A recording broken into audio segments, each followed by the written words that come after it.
दादा तुम्हाला जनाची नाही मनाची थोडी वाटलं नाही? ज्या शरद पवार साहेबांनी तुम्हाला मुलासमान सांभाळलं, मोठं केलं, सगळी पदं दिली, त्यांच्या तुम्ही शेवटच्या वेळी निवडणुकीची वाट बघताय. आता आजी दादा लाडकी बहीण म्हणायला लागलेत. अहो दादा, स्वतःच्या बहिणीला लोकसभेत तुम्ही छळलं, तुम्ही त्या स्वतःच्या बहिणीचे झाला नाहीत, महाराष्ट्रातल्या ह्या बहिणीचे काय होणार आहेत? केळीचा ताप आहे पण शरद पवार बाप आहे. आणि एक दिवस गाढवाच्या अंगात आलं आणि गाढवाने काय ऋषीला बसून दिलं नाही, ऋषीला सोडून ते गाढव गावात निघालं. आणि ज्या वेळेला गाढव एकटं गावात गेलं त्यावेळेला त्या गाढवाला कुत्र्यांनी देखील विचारलं नाही आणि मग ते गाढव उकांड्यावर गेलं. तशी अवस्था ह्या लोकसभेच्या नंतर काही राजकीय गाढवांची झाली. मग आता भारतीय जनता पार्टीनं सांगून टाकावं की त्यांनी कोणती वॉशिंग मशीन आणली गुजरातची आणि कोणता निर्मा आणला की भ्रष्टाचारी माणूस त्याच्यात टाकला की तो मंत्री होऊनच बाहेर निघतोय. मला नवल वाटतंय झिरवळ साहेबांचं. अहो तुमचा मुलगा गोकुळ झिरवळला देखील पटली नाही म्हणून त्यांनी देखील जयंत पाटील साहेबांच्या स्वागताचे फलक लावले आणि त्या भाषणात सांगितलं की माझ्या रक्ता रक्तात नसा नसात छाती फाडली तरी शरद पवार सोडून काही निघणार नाही. झिरवळ साहेब तुमचं डायलिसिस कुणी केलं, कोणत्या डॉक्टरनी? आणि पवार साहेब सोडून तुमच्या रक्तात गद्दारी कशी आली हा प्रश्न आम्हाला तुम्हाला विचारायचा आहे. दिंडोरीत अनेक मोठाले नेते ज्या वेळेला पक्षात होते त्यावेळेला अमोलदादा कधी खासदार या दिंडोरी लोकसभेतून राष्ट्रवादी काँग्रेस पक्षाचा झाला नाही, पण सगळी घाण ज्या वेळेला पक्षातून बाहेर गेली त्यावेळेला मात्र इथला खासदार हा पवार साहेबाच्या विचाराचा आपण सर्वांनी करून दाखवला. आज मला नवल वाटतंय झिरवळ साहेबांचं.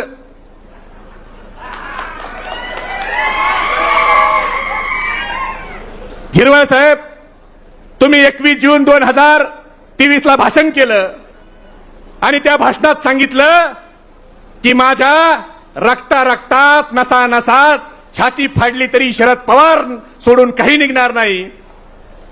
आणि माझ्यासारख्या आदिवासी समाजाचा माणूस हा विधानसभेचा उपाध्यक्ष झाला ही फक्त पवार साहेबाची पुण्याई आहे. झिरवळ साहेब तुमचं डायलिसिस कुणी केलं, कोणत्या डॉक्टरनी? तुमच्या अंगातलं रक्त कुणी बदललं? आता तुमच्या छातीचं ऑपरेशन कुणी केलं? आणि पवार साहेब सोडून तुमच्या रक्तात गद्दारी कशी आली हा प्रश्न आम्हाला तुम्हाला विचारायचा आहे. झिरवळ साहेब तुमची भूमिका ही सर्वसामान्य दिंडोरीच्या नागरिकाला सोडा. अहो तुमचा मुलगा गोकुळ झिरवळला देखील पटली नाही म्हणून त्यांनी देखील जयंत पाटील साहेबांच्या स्वागताचे फलक लावले. त्यामुळे तुमच्या मुलाला जिथं तुमची भूमिका पटत नाही तिथं तुमची भूमिका सर्वसामान्य माणसाला काय पटणार आहे? या भागातल्या 72 जनतेने तुम्हाला प्रत्येक वेळी आमदार केलं, विधानसभेचं उपाध्यक्षपद तुम्हाला मिळालं आणि ज्या वेळेला पवार साहेबाला अडचणीत होते, पवार साहेबाला गरज होती त्यावेळेला तुम्ही पवार साहेबांसोबत गद्दारी केली. नुसती गद्दारी केली नाही तर तुम्ही त्या ॲफिडेव्हिटवर सही केली. झिरवळ साहेब ज्या ॲफिडेव्हिटवर लिहिलं होतं की शरद पवार हे हुकुमशाह आहेत, घर चालवल्याप्रमाणे ते पक्ष चालवतात, पवार साहेबांचा पक्ष पवार साहेबांपासून काढून घेण्याच्या ॲफिडेव्हिटवर तुमची सही करताना तुमच्या हाताला काही वाटलं नाही का? झिरवळ साहेब ज्या शरद पवार साहेबांनी तुम्हाला एवढं प्रेम दिलं, एवढी पदं दिली, त्यांच्या विरोधात असं ॲफिडेव्हिट करताना तुम्हाला काहीतरी वाटायला पाहिजे होतं. तुम्ही शरद पवार साहेबांचा पक्ष या वयात चोरून घेता. ज्या पवार साहेबांनी राष्ट्रवादी काँग्रेस नावाचा पक्ष स्थापन केला त्या पक्षाला वाढवलं, तुमच्यासारख्या अनेक लोकांना आमदार मंत्री खासदार केलं, त्या पवार साहेबाला आयुष्याच्या ह्या टप्प्यावर तुम्ही हे दिवस दाखवायचे. त्या पवार साहेबांचा पक्ष त्यांचा चोरून घ्यायचा कारण ही सगळी बाप बदलणारी टोळी आहे. एक जळगावचे नेते अमोलदादा नेहमी सांगायचे, कतलिया कई सांप बदल लेते हैं, पुण्य के आड़ में पाप बदल लेते हैं, मतलब के लिए कुछ लोग अपने बाप बदल लेते हैं. तशी आता ही बाप बदलणाऱ्याची टोळी तयार झाली. जे लोक पवार साहेबांचा पक्ष चोरीला गेला त्यावेळेला आमच्यावर हसायची, पदं घेतली तर हसायची, यांच्या मागे कोण येणार आहे हे सांगायचे. आता ते लोक अंधारातून जयंत पाटील साहेबाला पवार साहेबाला भेटायसाठी इकडून तिकडं माकड उड्या मारायला लागली. आज त्या लोकांना कळलंय की त्यांचं अस्तित्व कुणामुळे होतं. कोल्हे साहेब राजकारणात काही नेत्यांना असं वाटायला लागलं होतं मध्यंतरी की त्यांच्यामुळे शरद पवार साहेबांचं राजकारण आहे, त्यांच्यामुळे शरद पवार साहेब आहेत. आणि मला एक गाढवाची गोष्ट नेहमी आठवायची. एक गाढव असतंय, त्या गाढवावर ऋषी बसतात. गाढवावर ऋषी बसले आणि ऋषीला घेऊन गाढव गावात निघालं. गावभर सगळ्यांनी रांगोळ्या काढल्या, गाढवाच्या पायावर पाणी ओतलं मोठमोठे हार घातले. गाढवाला काही दिवसांनी असं वाटायला लागलं की हा सगळा सन्मान हा माझा आहे, लोक माझ्यामुळे यायला लागलीत, ह्या ऋषीला कोण विचारतंय. आणि एक दिवस गाढवाच्या अंगात आलं आणि गाढवाने काय ऋषीला बसून दिलं नाही. ऋषीला सोडून ते गाढव गावात निघालं. आणि ज्या वेळेला गाढव एकटं गावात गेलं त्यावेळेला त्या गाढवाला कुत्र्यांनी देखील विचारलं नाही आणि मग ते गाढव उखंड्यावर गेलं. तशी अवस्था ह्या लोकसभेच्या नंतर काही राजकीय गाढवांची झाली. त्यांना कळायला पाहिजे होतं की त्यांचं अस्तित्व शरद पवार साहेबांच्या बरोबर. बरं ठीक आहे, गेले शेट्टे साहेब, हे गेले. तुम्ही कशामुळे गेले आम्हाला माहित होतं, कारण याच नाशिकमधून घोषणा निघाली की ईडीचा ताप आहे पण शरद पवार बाप आहे. तुम्ही सगळे ईडीमुळे गेला होता हे आम्हाला माहित होतं. पण अजितदादा, तुम्ही गेल्यावर आपल्या महाराष्ट्राची संस्कृती आहे, वडिलाचं छत्र जर 100 वर्ष आपल्या डोक्यावर असलं तरी आपल्याला वाटतं आपले वडील अजून 10-20 वर्ष जगायला पाहिजेत, आपल्या डोक्यावर त्यांचं छत्र असायला पाहिजे. पण तुम्ही भारतीय जनता पार्टीच्या विकृतीत गेला आणि तुम्ही शरद पवार साहेबांच्या शेवटच्या निवडणुकीची वाट बघितली. दादा, तुम्हाला जनाची नाही मनाची थोडी वाटलं नाही. ज्या शरद पवार साहेबांनी तुम्हाला मुलासमान सांभाळलं, मोठं केलं, सगळी पदं दिली, त्यांच्या तुम्ही शेवटच्या निवडणुकीची वाट बघताय. आता अजितदादा इथं आल्या होते, राख्या बांधल्या असतील ना सगळ्या बहिणींच्याकडून, बांधल्या असतील ना. आता अजितदादा लाडकी बहीण म्हणायला लागलेत. अहो दादा, स्वतःच्या बहिणीला लोकसभेत तुम्ही छळलं, तुम्ही त्या स्वतःच्या बहिणीचे झाला नाहीत, महाराष्ट्रातल्या ह्या बहिणीचे काय होणार आहेत.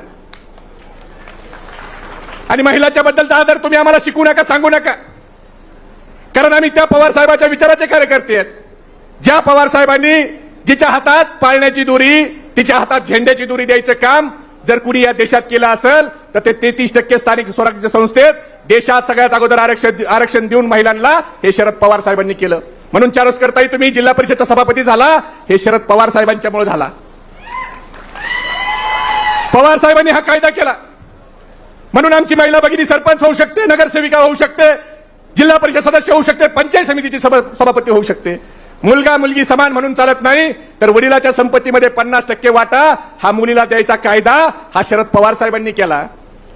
महिला आयोगाची स्थापना असेल, संरक्षण विभागात महिलांना 11% आरक्षण द्यायचं काम असेल, महिला बाल कल्याण विभागाची स्थापना असेल, हे कायदे करणाऱ्या पवार साहेबाला आणि सगळ्यात महत्वाचं एका मुलीवर आपलं त्या ठिकाणी कुटुंब मुलगी पुढे नेऊ शकते हा विचार ठेवणारे शरद पवार साहेब आहेत. त्याच्यामुळे पवार साहेबाच्या पक्षाला महिलांच्या बद्दल सांगायची आवश्यकता नाही. मित्रांनो, बोलण्यासारखं भरपूर आहे.